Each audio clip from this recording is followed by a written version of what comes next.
God have mercy upon us.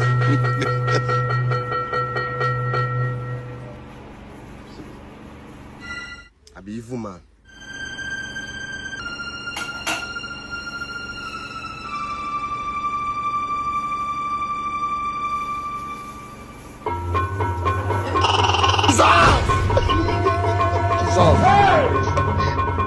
Why are you running?